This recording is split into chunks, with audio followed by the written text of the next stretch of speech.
हम करेंगे what is a cell made up of. Cells किससे बनी होती हैं, उसका स्ट्रक्चरल ऑर्गेनाइजेशन क्या होता है। सेल्स में जो स्पेशल कंपोनेंट होते हैं उनको बोलते हैं ऑर्गेनेलीज। जितना मैं बोल रही हूँ उतना सिर्फ आपने याद करना है, जो कंपोनेंट होते हैं उनको बोलते हैं ऑर्गेनेलीज। उसके बाद हमारा आता है कि जो सेल है, कोई भी सेल, वो तीन चीज़ों से मिलकर बनी होती है। One is plasma membrane, second is nucleus and third is cytoplasm.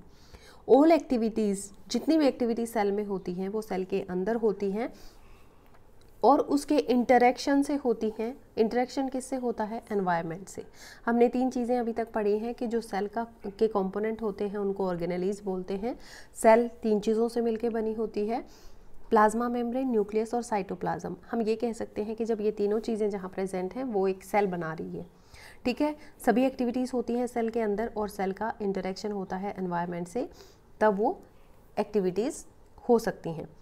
Plasma membrane और सेल मेम्ब्रेन ये क्या है? इसमें आपको इम्पोर्टेंट जो चीज़ें हैं मैं वो रिपीट करूँगी दोबारा से।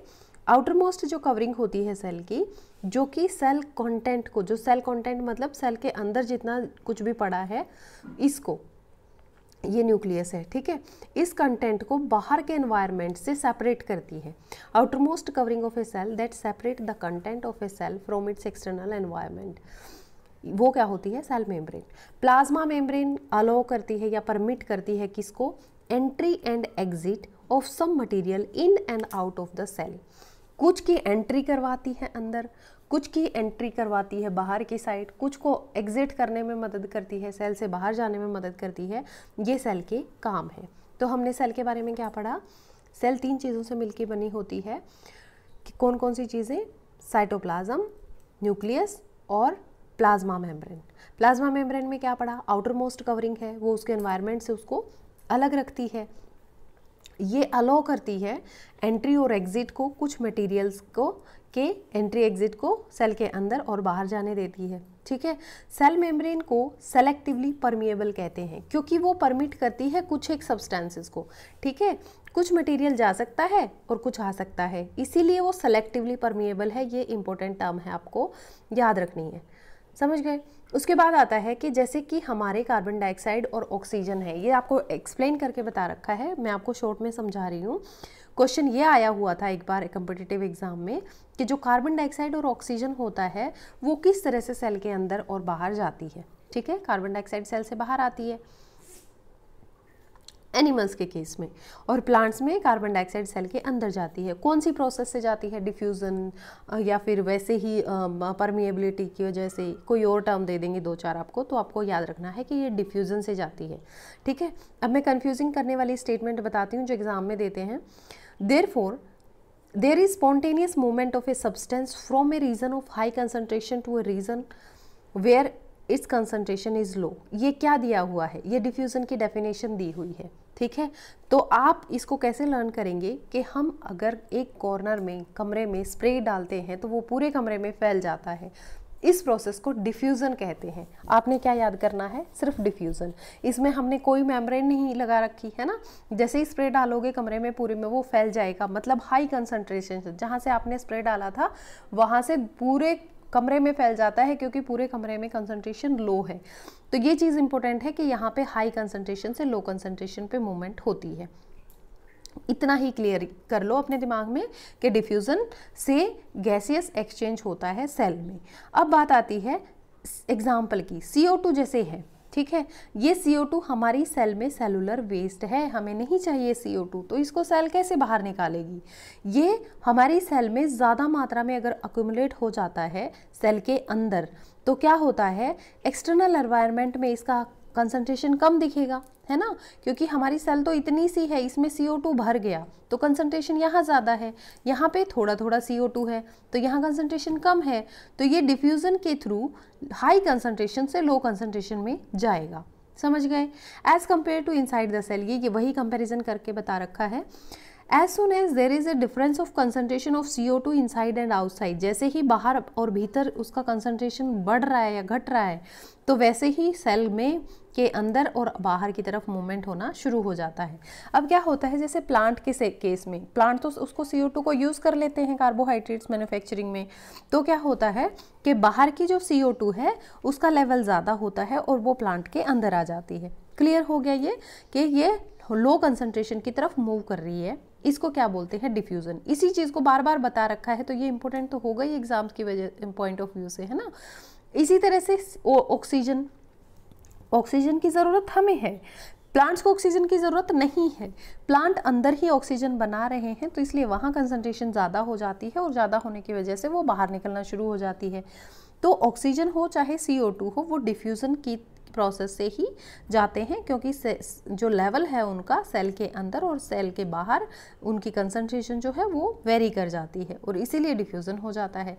तो डिफ्यूज़न गैसियस एक्सचेंज में, अब आपको स्टेटमेंट 3-4 डाल दें कि डिफ्यूज़न होता है गैसियस एक्सचेंज में, CO2 एक्सचेंज में, वाटर एक्सचेंज में और ऑक्सीजन एक्सचेंज में, तो आप कंफ्यूज हो जाओगे। देखो अभी दूसरी इंपॉर्टेंट चीज़ ये बता रही हूँ मैं कि water also obey the law of diffusion, ये इंपॉर्टेंट है, ठीक है, क्योंकि हमने यहाँ पे गैसियस पढ़ लिया तो दिमाग में सेट हो जाएगा कि भैया डिफ्यूज़न से तो हमारी गैसेस एक्सचेंज हो रही हैं, ठीक है। जो आपकी NCERT की बुक है आप उसमें मार्क करेंगे कि water also obey law of diffusion, very important. The movement of water molecule through such selectively permeable membrane is called osmosis. Law of diffusion को फॉलो कर रहा है, लेकिन पानी कैसे जाएगा, पानी मेम्ब्रेन के से पास होकर जाएगा, ज़्यादा कंसंट्रेशन से लो कंसंट्रेशन की तरफ, या इस तरह से मैं समझा रही हूँ अभी आपको, ये मेम्ब्रेन को यूज़ कर रहा है ना, इसीलिए ये ऑस्मोसिस कहलाता है। क्लियर हो गया। डिफ्यूज़न क्या था, higher concentration to low concentration, जब तक मूवमेंट होती रहेगी, जब तक इक्विलिब्रियम नहीं आ जाता। ऑस्मोसिस में क्या होता है, जाएगा तो हाई कंसंट्रेशन से लो कंसंट्रेशन, लेकिन उसमें सेलेक्टिवली परमिएबल मेम्ब्रेन का इस्तेमाल होता है। क्लियर हो गया। अब देखो, movement of water is also affected by amount of substance dissolve in water, ये इंपॉर्टेंट चीज़ है। देखो वहाँ पे हमें जो गैसेस का मूवमेंट था उसमें कोई चीज़ अफेक्ट नहीं कर रही थी, करती हैं, लेकिन जैसे टेम्परेचर है या इस तरह से कोई चीज़ होती है वो डिफ्यूज़न को अफेक्ट करती है। लेकिन पानी का मूवमेंट कैसे होता है, amount of substance dissolve in water. Osmosis is net diffusion of water across selectively permeable membrane toward higher solute concentration। इसका मतलब क्या है, इसको इस लैंग्वेज में मत समझो, आपको समझ नहीं आएगा। इसको आप कैसे समझेंगे, ये एक सेल है, इसमें क्या है, हमने सपोज ये हमारा ग्राम है चना, ठीक है, ये चना है, हमने इसको पानी में छोड़ दिया, ठीक है। अब ये पानी इसके अंदर की तरफ जाएगा, क्यों जा रहा है, क्योंकि देखो पानी का मेम्ब्रेन के थ्रू क्रॉस हो रहा है यहाँ पे, ठीक है। हाई सोल्यूट कंसंट्रेशन, सोल्यूट्स कहाँ हैं, चने के अंदर ज़्यादा है, पानी तो प्योर है, वो वहाँ अंदर जा रहा है। इसको समझने के लिए मैं इन लाइंस को ना थोड़ा सा शॉर्ट करके बताऊंगी, ठीक है। जैसे कि आपने कोई प्लांट सेल या कोई भी एनिमल सेल शुगर सॉल्यूशन में या किसी भी सॉल्ट सॉल्यूशन में डाल दिया आपने, तो क्या होगा, देखो इसमें एक टर्म आएगी आपके लिए, हाइपोटोनिक सॉल्यूशन और हाइपरटोनिक सॉल्यूशन। हाइपोटोनिक, हाइपो, ठीक है, एक आएगी हाइपरटोनिक सॉल्यूशन। उसको कैसे लर्न करेंगे, एक सेल है जो किसी भी मीडियम में आपने छोड़ दी, ठीक है, cell has a higher water concentration then the, वो मीडियम में क्या है, हाई concentration of water है than the cell, meaning that outermost solution is very dilute। dilute का मतलब यहाँ पे क्या होता है कि वहाँ पे सिर्फ पानी पानी है, कोई भी सॉल्ट, शुगर या सॉल्ट कुछ भी नहीं है, ठीक है। the cell will gain water by osmosis। Such a solution is called hypotonic solution. ये बाहर वाली सोल्यूशन की बात कर रहे हैं, इसमें आपने सेल डाल दी, सेल के अंदर पानी जा रहा है, इसका मतलब ये सिर्फ पानी है, ये डाइल्यूटेड सोल्यूशन है, इसको डाइल्यूट सोल्यूशन बोल सकते हैं जहाँ पे पानी ज़्यादा होता है। यहाँ पे पानी कम था और सोल्यूट ज़्यादा थे, इसलिए ये क्या है, सेल के अंदर का सोल्यूशन कंसनट्रेटेड था, ठीक है। डाइल्यूट मतलब ज़्यादा पानी, कंसनट्रेटेड मतलब पानी कम और कोई भी चीज़ जैसे शुगर है या सॉल्ट है वो ज़्यादा होना, समझ रहे हो। इसको बोलते हैं hypotonic solution. Water move molecule are free to pass across the cell membrane in both direction. आपको ये भी याद रखना है कि पानी दोनों तरफ जा सकता है, पानी बाहर भी जा सकता है सेल से, पानी सेल के अंदर भी आ सकता है, but more water will move in cell then will leave. ये याद रखना है कि ये बहुत रेयर केस है, वैसे नॉर्मली क्या होता है, पानी बाहर कम जाएगा, अंदर ही आएगा। So net result is that the water enter the cell and cell is likely to swell up। इसकी वजह से क्या होता है, सेल स्वेल हो जाती है। ये आप प्लाज्मोलाइसिस में भी पढ़ेंगे, ठीक है, आपको समझ आ जाएगा ये। एक सेकेंड मैं बताती हूँ। If the medium has exactly the same water concentration as the cell, अगर आप सेल किसी ऐसी सॉल्यूशन में डालेंगे जिसमें सोल्यूट कंसंट्रेशन सेम है, तो क्या होगा, देयर इज, ऐसे बोलेंगे, there is no net moment of water. Net moment का मतलब क्या है यहाँ पे बच्चे, यहाँ पे नेट मोमेंट का मतलब है कि पानी बाहर जितना जा रहा है उतना अंदर भी आ रहा है। इसलिए अगर हम एग्जैक्टली देखें तो यहाँ पे ज़्यादा मोमेंट नहीं हो रहा, नेट मोमेंट कुछ नहीं हो रहा, ठीक है। अगर मान लो कि आप किसी कमरे को एक सेल समझ रहे हो, आपने उसमें 4 बकेट पानी रख दिया और फिर आप उनको उठा के बाहर ले गए, 2 ले आए, 2 वापस गई, इस तरह से नेट मूवमेंट तो कुछ नहीं हुआ, आपको तो कुछ फ़ायदा नहीं हुआ इससे। तो ऐसी तरह के जो सॉल्यूशन होते हैं उनको बोलते हैं आइसोटोनिक सॉल्यूशन। ये टर्म दी हुई है यहाँ पे, आइसोटोनिक सॉल्यूशन, ठीक है। अब तीसरी तरह की आती है कि अगर लोअर कंसंट्रेशन है मीडियम में वाटर की, ठीक है, देन द सेल, तो इसका मतलब क्या है कि जैसे हम, ये सेल है, इसमें ज़्यादा कंसंट्रेशन है पानी की और इसमें कम कंसंट्रेशन है, तो पानी बाहर निकलना शुरू हो जाएगा, ठीक है। Cell will lose water by osmosis. Osmosis को मत भूलना क्योंकि यहाँ पे मेम्ब्रेन को क्रॉस करके पानी जा रहा है। If the solution is known as, such solution is known as hypertonic. Hypertonic मतलब यहाँ पे सोल्यूट जो है वो ज़्यादा है, यहाँ पे सोल्यूट जो है वो ज़्यादा है बाहर के मीडियम में। क्लियर है। Again water crosses the cell membrane in both the direction, but this time more water will leave the cell then enter it. इस टाइम क्या होगा, सेल से पानी बाहर ज़्यादा जाएगा जबकि कम अंदर आएगा। समझ गए। इस केस में सेल श्रिंक हो जाती है। दस osmosis is a special case of diffusion. इसलिए हम कह सकते हैं, ये लाइन ट्रू फॉल्स में आ सकती है इस तरह से, या इस पे कोई क्वेश्चन बना के डाल सकते हैं कि ऑस्मोसिस डिफ्यूजन का ही एक केस है। बिल्कुल है, डिफ्यूजन में डिफ्यूजन नॉर्मली हो जाता है, ऑस्मोसिस में मेम्ब्रेन ऐड हो जाती है। तो ये चीज़ आप याद रखेंगे, प्लाज्मा मेम्ब्रेन इसमें यूज़ हो जाती है, ठीक है। ये चीज़ें इंपॉर्टेंट थी, ये जो आपने याद करनी है। हमारा दूसरा पॉइंट क्या है, देखो किस तरह से क्वेश्चन बनते हैं। अब यहाँ पे एक ऑस्मोसिस का केस दिखाने के लिए इन्होंने क्या किया कि जो एक शेल है, एग शेल है, एग के ऊपर एक शेल होती है, उसको डाइल्यूट हाइड्रोक्लोरिक एसिड में डाल के एक एक्सपेरिमेंट करना बताया है इन्होंने। अब ये क्या करेंगे, एग्जाम में पेपर में बनाते हुए क्या करते हैं, shell is mostly calcium carbonate. तो यहाँ से क्वेश्चन पूछ लेंगे कि सेल किससे बनी होती है, कैल्शियम कार्बोनेट से बनी होती है। A thin outer skin now encloses the egg. अब वो क्या करती है कि जब आप किसी भी एग को डिजोल्व करते हैं डाइल्यूट हाइड्रोक्लोरिक एसिड में, ठीक है, थोड़ा सा पानी डाल के डाइल्यूट करके हाइड्रोक्लोरिक एसिड के सॉल्यूशन में अगर डालते हैं तो वो कैल्शियम कार्बोनेट की बनी होती है, वो डिजोल्व हो जाती है, ठीक है। अब वो डिजोल्व होने के बाद, वो वहाँ पे पिघल जाने के बाद क्या होता है कि सेल के ऊपर एक बाहर एक स्किन सी बच जाती है एग के ऊपर।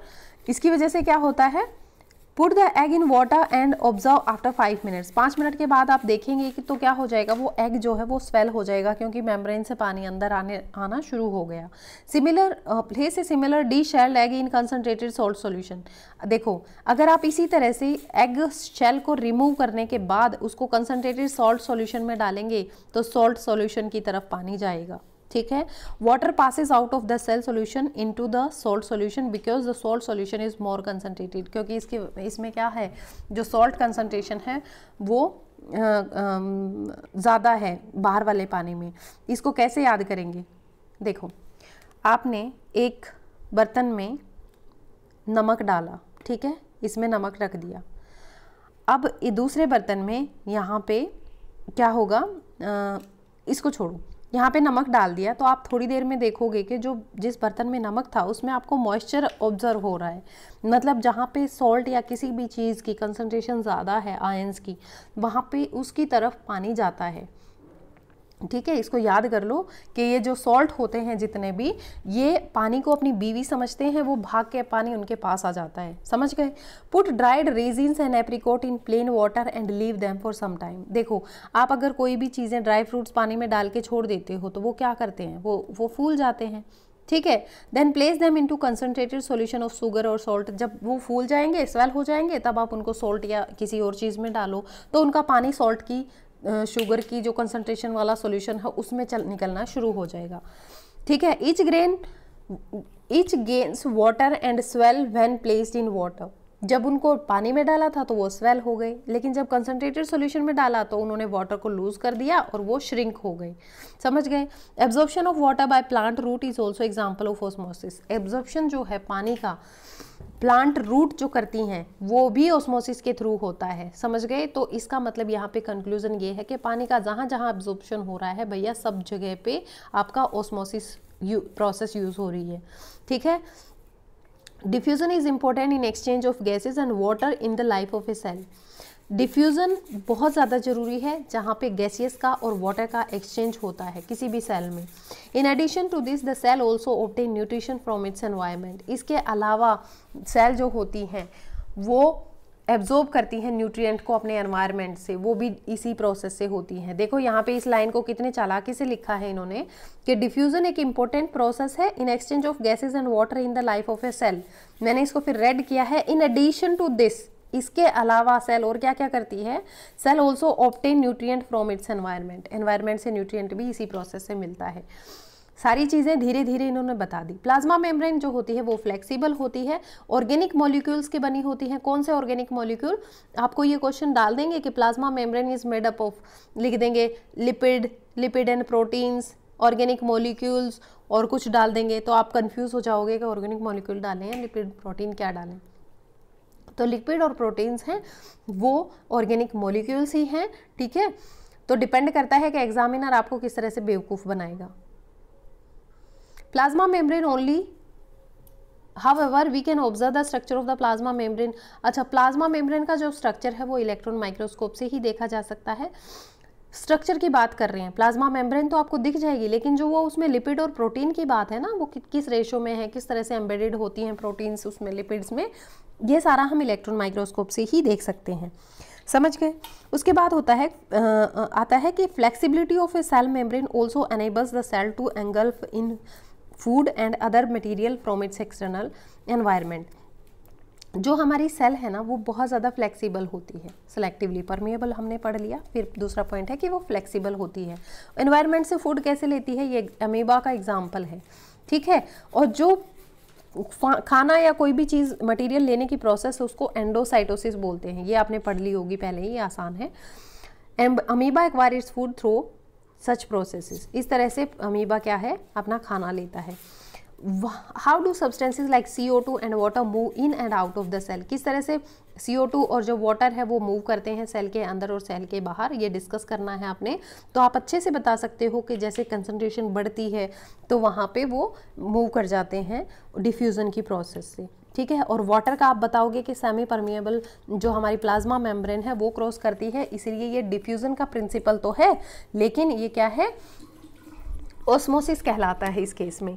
Y is the plasma membrane called selectively permeable membrane. Selectively क्यों हो गया, क्योंकि ये कुछ ही मटेरियल्स को अंदर आने देती है और उनको बाहर जाने देती है। ओके, हमारा 5.2 कंप्लीट हो गया है, सॉरी 5.2.1 कंप्लीट हो गया है। आप वेट करें 5.2.2 के लिए। Till then have a happy day. अगर आपको कोई भी इसमें प्रॉब्लम आती है या किसी चीज़ को आप इम्प्रूव करवाना चाहते हो, कोई चीज़ आपको अच्छी ना लगे तो मुझे कमेंट में ज़रूर बताना। और टेलीग्राम चैनल को सब्सक्राइब ज्वाइन कर लेना, उसमें आपको जो भी क्यूरीज़ हैं या लिंक हैं वो आपको मिलते रहेंगे। Thank you for watching life science cafe.